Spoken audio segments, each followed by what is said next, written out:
جب آپ بات کرتے ہیں اپنے حقوق کی، وہ حقوق جو ریاست کو دینی چاہیے تھی بدقسمتی سے ان کی وائلیشن ہو رہی ہے. ان کے بھی تحفظات ہمارے بارے میں ہیں، وہ جو ہے ہمیں پریشرائز کرتے ہیں.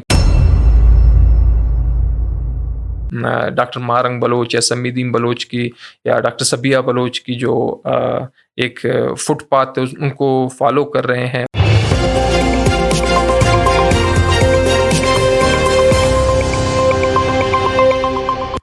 بسم اللہ الرحمن الرحیم. السلام علیکم. البوز ٹی وی کے ساتھ قیوم بیدار آپ کی خدمت میں حاضر.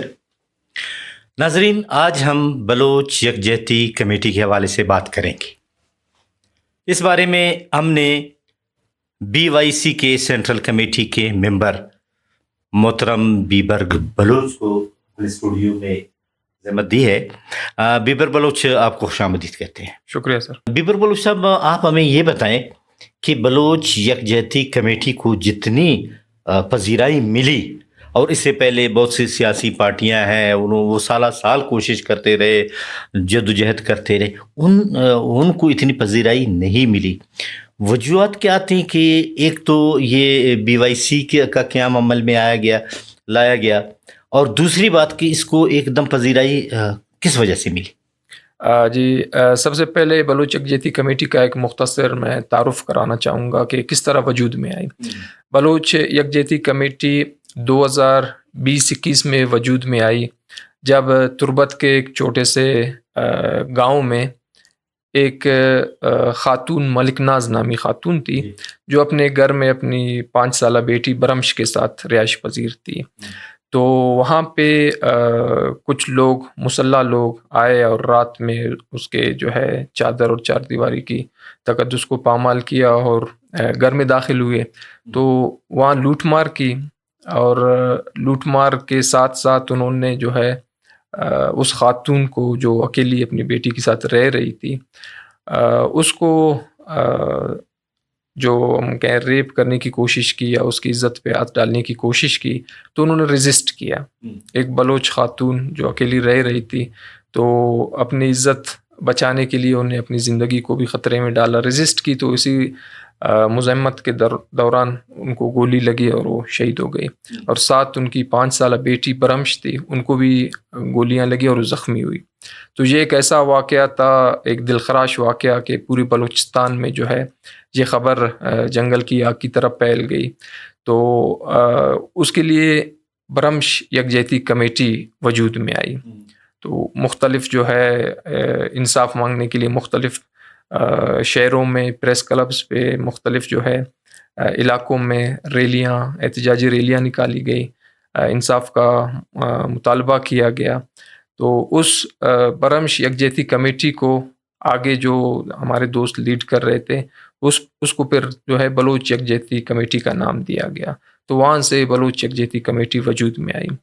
تو کچھ عرصے ہم ایسے ہی کام کرتے رہے، سب جو ہے دوستوں کے ساتھ جو برمش یکجہتی کمیٹی میں ہمارے ساتھ تھے، ان کے ساتھ مل کر ہم کام کرتے رہے. اس کے بعد 2023 میں بلوچ یکجہتی کمیٹی کو جو ہے اسٹرکچر دیا گیا، جو ایک تنظیم کے لیے بہت ضروری ہوتا ہے. تو اس کے بعد جو پذیرائی عوام کی طرف سے ملی ہے، میرے خیال میں اس کا جو ہے سہرا ہمارے جو لیڈرز ہیں ان پہ جاتا ہے، کہ ان کی مخلصی اور محنت، اور انتھک محنت میں کہوں گا، کہ انہوں نے جب بھی کسی بھی ایشو کو، جب بھی کوئی مسئلہ ہوا ہے، اس کو جب بھی ہائی لائٹ کیا ہے، تو اس پہ کبھی اپنا مفاد یا اپنے تکالیف نہیں دیکھے، بلکہ عوام کی بہتری کے لیے کام کیا ہے. اور ہمیشہ عوام کو مشکلات سے نکالنے کے لیے جو ہے صفحہ اول پہ ہمیشہ بلوچ یکجہتی کمیٹی آپ کو نظر آئی ہے. اور بدقسمتی سے بلوچستان میں اس سے پہلے کوئی ایسی سیاسی پارٹی یا سیاسی جماعت یا ایک ایسی آرگنائزیشن نہیں تھی جو عام عوام، جو ماسز ہیں، ان کے مشکلات کو، ان کے تکالیف کو، ان کے مسئلوں کو اجاگر کرے، لوگوں کے سامنے لائے اور حل کرنے کی کوشش کرے. تو یہ ایک خلا جو ویکیوم کریٹ تھا، وہ بلوچ یکجہتی کمیٹی نے کافی حد تک پر کی ہے یا کوشش کی ہے پر کرنے کی. لیکن ہم دیکھ رہے ہیں کہ بلوچ یکجہتی کمیٹی نے مسنگ پرسن کی بات کی، حالانکہ ماما خدیر 5 ساڑھے 5 سال سے ایک کیمپ لگا کر بیٹھے ہیں، انہوں نے اسلام آباد تک پیدل خواتین کے ساتھ مارچ بھی کیا، اس کے باوجود اس کو وہ پذیرائی نہیں ملی جو پذیرائی بلوچ یکجہتی کمیٹی اور خاص کر ڈاکٹر مارنگ کو ملی۔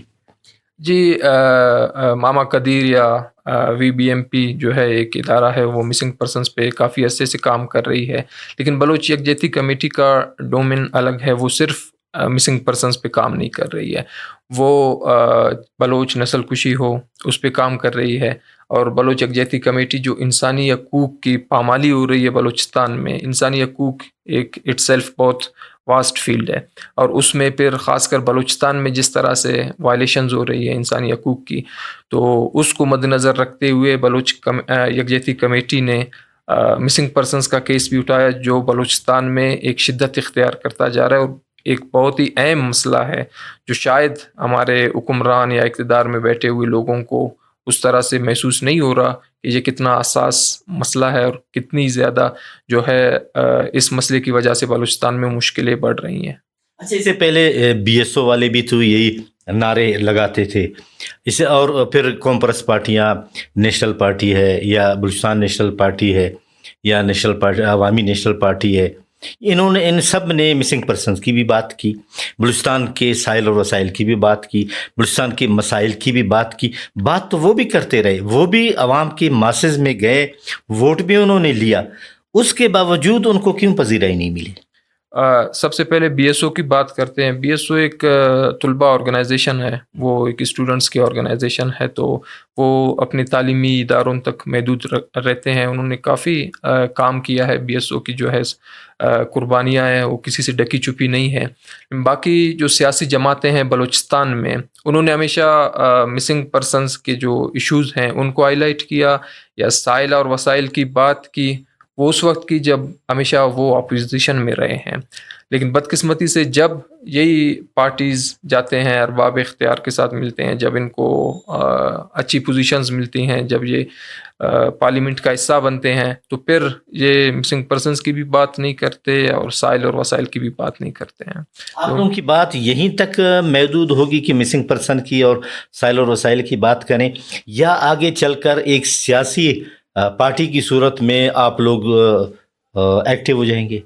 جی دیکھیں، سیاسی پارٹی کی صورت میں ہم ایکٹیو تو ہیں، اس میں مطلب کوئی شک نہیں ہے، کسی ڈکی چھپی نہیں ہے، لیکن بلوچ یکجہتی کمیٹی پارلیمنٹ میں نہیں جائے گی، یہ ہمارا فیصلہ ہے، ہمارے سب دوستوں کا فیصلہ ہے، کیونکہ پارلیمنٹ ایز اٹ از اگر ہم دیکھیں ایک ایسا ادارہ ہے جس پہ اس وقت قبضہ ہوا ہے، وہ ایک آزاد خود مختار ادارہ نہیں ہے، اس میں جو لوگ بھی لائے جاتے ہیں وہ جو ہے کسی اور کی وجہ سے یا کچھ قوتوں کی بنا پر جو ہیں وہ آتے ہیں اور اس پارلیمنٹ کا حصہ بنتے ہیں۔ تو یہی تحفظات ہمیں روز اول سے ہیں، شروع دن سے ہیں، کہ کوئی بھی جو ہے جو مینڈیٹ ہے وہ مینڈیٹ عوامی مینڈیٹ نہیں ہے، یہ مینڈیٹ جو ہے کسی اور کی طرف سے دیا گیا ہے۔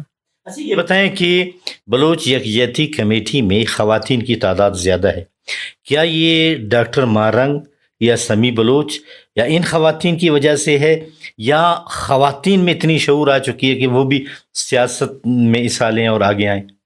جی اس پہ ڈاکٹر مارنگ بلوچ یا سمی دین یا باقی ہمارے جو فیمیل ساتھی ہیں، دوست ہیں، ان کو یہ سہرا تو جاتا ہے کہ انہوں نے کافی جو ہے محنت کی ہے، ان تک کوششیں کی ہیں، اس کے بعد جو ہے آپ ایک چینج دیکھنے کو مل رہا ہے کہ بلوچستان میں جو خواتین ہیں، جو پہلے آپ کو شاید اتنی ایکٹیو نظر نہیں آتی تھی، لیکن آج کل ہر گاؤں میں، ہر شہر میں، ہر علاقے میں جو ہے خواتین کافی زیادہ ڈاکٹر مارنگ بلوچ یا سمیدین بلوچ کی یا ڈاکٹر صبیہ بلوچ کی جو ایک فٹ پاتھ ان کو فالو کر رہے ہیں، ان سے متاثر ہیں، اور یہ ایک اچھی بات ہے، اچھی روایت ہے کہ جتنا بلوچستان میں اگر مرد حضرات یا کسی بھی کو سیاست کا حق ہے، اتنا ہی ایک عورت اور ایک ان خواتین کا بھی حق ہے کہ وہ آئیں اور سیاست میں عملی میدان میں اتر کر جو ہے سیاست کریں۔ آپ کے ساتھیوں کو اس موجودہ دور میں حکومت کی طرف سے کوئی مشکلات درپیش ہیں؟ جی دیکھیں، حکومت کی طرف سے تو مشکلات بہت زیادہ پیش آتی ہیں. جب آپ بات کرتے ہیں اپنے حقوق کی، وہ حقوق جو ریاست کو دینی چاہیے تھی، وہ حقوق جو حکومت کو دینے چاہیے تھے، یا ان حقوق کی تحفظ جو ہے حکومت کو کرنی چاہیے تھی، لیکن بدقسمتی سے ان کی وائلیشن ہو رہی ہے، ان کی خلاف ورزی ہو رہی ہے. تو جب ہم اس پہ بات کرتے ہیں تو لازمی ان کے بھی تحفظات ہمارے بارے میں ہیں. وہ جو ہے ہمیں پریشرائز کرتے ہیں کہ آپ یہ مسئلوں پہ، ان مدعوں پہ آپ بات نہ کریں. فورتھ شیڈول کا آپ کو بھی سامنا ہے؟ جی، فورتھ شیڈول کا ہمارے کافی جو ہیں دوستوں کے نام ان میں ہیں. بلوچ یکجہتی کمیٹی کے آرگنائزر ہیں ڈاکٹر مارنگ بلوچ، ان کا نام ہے. سینٹرل کمیٹی کے جو ہے ممبر ہیں صبغت اللہ شاہ صاحب، ان کا نام ہے. اور ہمارے کافی کئی ممبر ہیں جن کے نام فورتھ شیڈول میں ڈالے گئے ہیں. ابھی آپ لوگوں کا آگے کیا پروگرام ہے؟ جی دیکھیں، ہم جو ہے سیاست کر رہے ہیں ان غریب جو ہے لوگوں کے لیے، بلوچستان میں جو پسا ہوا طبقہ ہے، جو کافی عرصے سے ظلم اور جبر کا شکار ہے. ہماری سب سے پہلے یہی کوشش ہے کہ جو ناانصافی بلوچستان میں ناانصافیاں ہو رہی ہیں، جو ایک جو ہے لوٹ مار کا بازار گرم کیا گیا ہے، ان سب مسئلوں پہ پوری قوم کو جو ہے یکجا کریں، اور یکجا ہو کر ایک ایسی مؤثر آواز بنے تاکہ ان لوگوں تک، ان طاقتور لوگوں تک یہ آواز پہنچے کہ بلوچ جو ہے اپنے سرزمین پہ، اپنے سائل اور وسائل اور اپنے لوگوں کی زندگیوں کی تحفظ کے لیے بالکل پیچھے نہیں ہٹے گی. کسی سیاسی پارٹی نے آپ لوگوں سے باقاعدہ رابطہ کیا کہ آپ ہماری پارٹی میں شامل ہو جائیں اور جمہوری طریقے سے ہم جدوجہد کریں گے؟